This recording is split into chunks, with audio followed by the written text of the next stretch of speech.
Hi guys, இவ்வளோ நாள் என்னால் வீடியோஸ் போட முடியாமல் ஒரு கேப் ஆகிடுச்சு. அண்ட் அதுக்கு ரீசன் எனக்கு உடம்பு சரியில்லாமல் இருந்துச்சு. ஆக்சுவலி எனக்கு ஸ்டோன் இருந்துச்சு. அண்ட் அந்த ஸ்டோன் இருந்ததால் வயிறு ரொம்ப வலிச்சிட்டு என்னால் இங்கே வீட்டில் இங்கே பெங்களூரில் என்னால் தனியாக மேனேஜ் பண்ண முடியாமல் இருந்ததால் நான் அம்மாட்ட போயிட்டேன். அம்மாட்ட போனால் அம்மா என்னை பார்த்துக்குன்னு சொல்லிவிட்டு எனக்கு அங்கே கொஞ்சம் நல்லா இருக்கும்னு சொல்லிவிட்டு நான் மும்பை கிளம்பி போயிட்டேன். அண்ட் அந்த ஸ்டோன் ரிமூவ் ஆகிறதுக்கு ஹாஸ்பிட்டலில் ஒரு 2 days கிட்ட அட்மிட் பண்ணி வச்சுருந்தாங்க. ஸோ அதுக்கப்புறமா உடம்புலாம் நல்லாயிட்டு அண்ட் வீட்டுக்கு நான் டிஸ்சார்ஜ் ஆகி வந்துட்டேன்.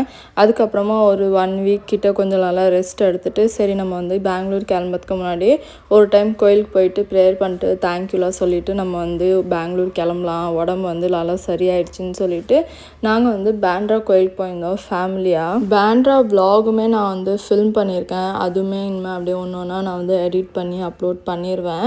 ஸோ பேண்ட்ராலாம் போயிட்டு கொஞ்ச நாள் ரெஸ்ட் எடுத்துகிட்டு அதுக்கப்புறமா நான் பெங்களூர் கிளம்பி வந்துட்டேன். இன்னுமே என்னோடய உடம்பு ஃபுல்லாக ரிக்கவர் ஆகலை, பட் சீக்கிரமே சரியாயிட்டு அண்ட் டெய்லி மினி விலாக்ஸை அப்லோட் பண்ணுறேன்.